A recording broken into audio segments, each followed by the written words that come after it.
Good morning mga ka-farming. Tayo po'y maglilipat tanim ngayon ng ating ampalaya. Ito at nahukayan na po namin ang mga butas na pagtataniman po natin. Ngayon po ay nabutasan na. Ngayon tayo po'y maglalagay ng basal muna. Ang ilalagay po natin ay 3-14. Mas maganda po sana kung organic, gaya ng mga chicken manure or ipot ng kalabaw. Basal muna tayo bago natin itanim ang ating ampalaya, nang sa ganun may makain sila na sustansya habang sila'y nagpapalaki. Kunti-kunti lang po, yung saktong halos takip lang po sana ng coke na 1.5, pero wala tayong dala.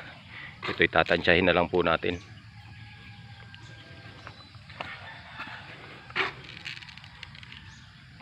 Bawat butas may ganyan.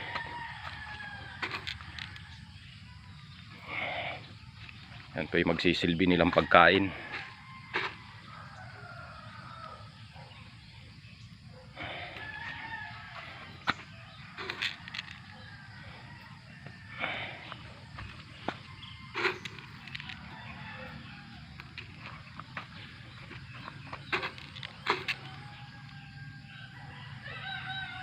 Ganda po sana kung chicken manure. Wala tayong available na ganun. Kaya ito na lang.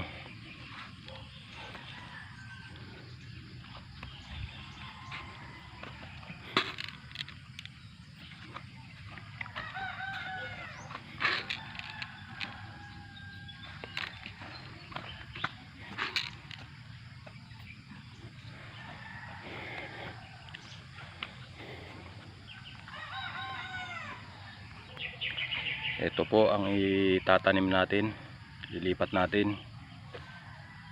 Bago po natin pala itanim yan o ilipat, halagyan, tatabunan po muna natin itong ating basal, nang sa ganun ay hindi dumirekta sa ugat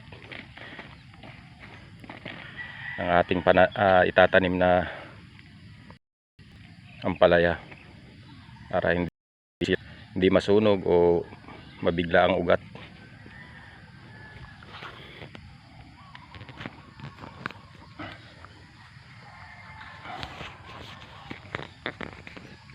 Tatanggalin na natin sila sa seedling tray at ililipat.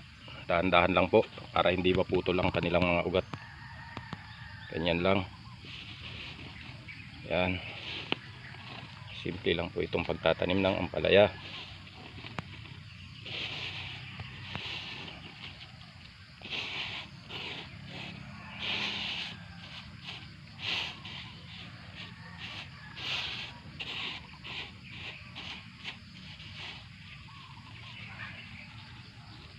Okay. Yan lipat tayo sa kabila.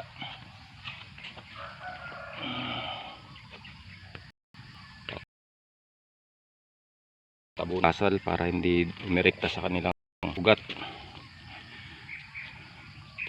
Bago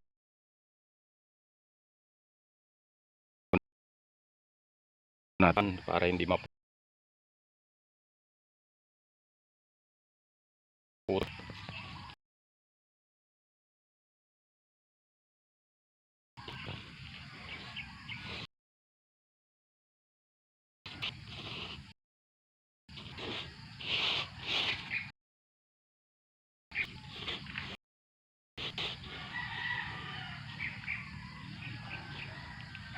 Ganyan lang po. Umihinto-hinto. Natutuloy lang yan.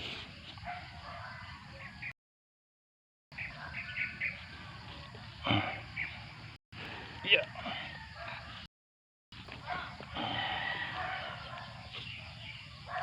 Tabon ulit.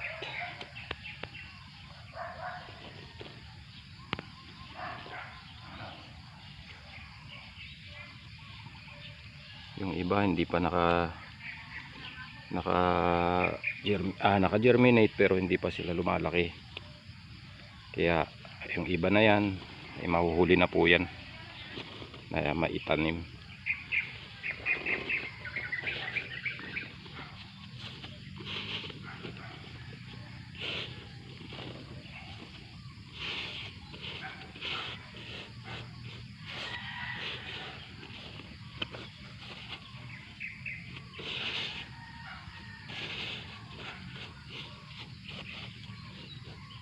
Okay.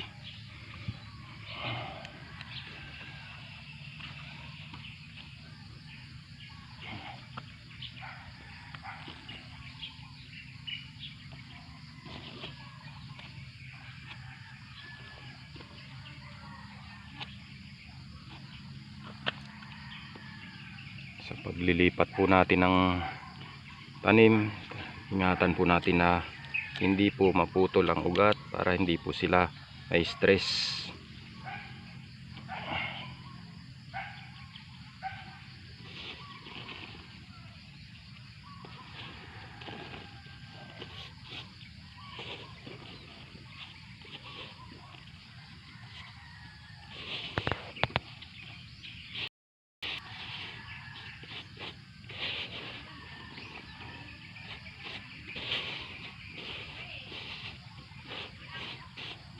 Lang tagal natin at medyo kulang ang kanyang lupa.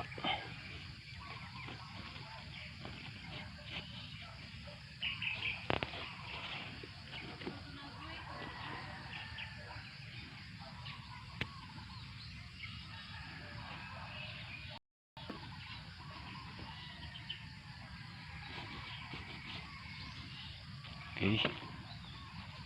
Yeah.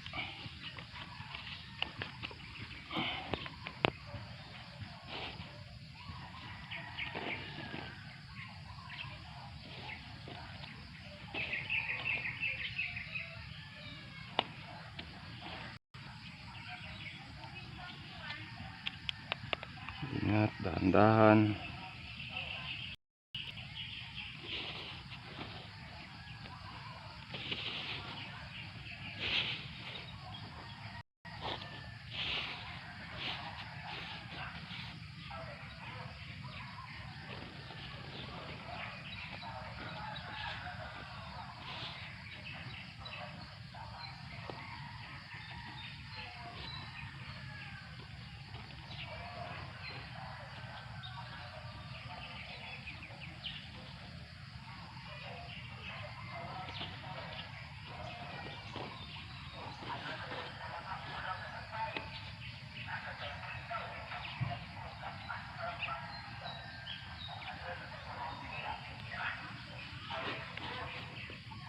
Okay.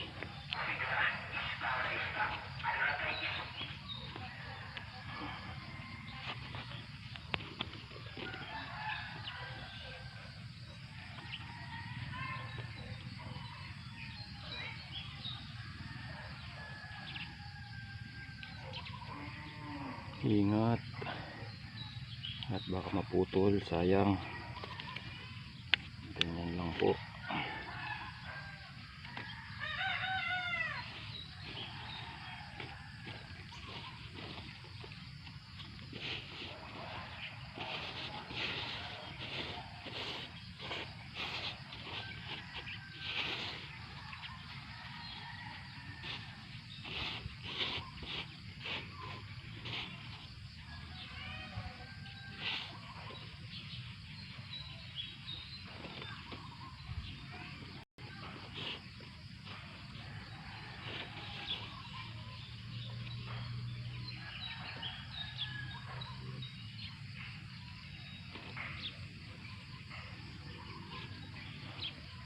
Okay, hanggang dito na lang po muna tayo mga ka-farm. Update ko na lang kayo habang lumalaki itong aking tanim na ampalaya. Maraming salamat. God bless. Salamat sa panonood.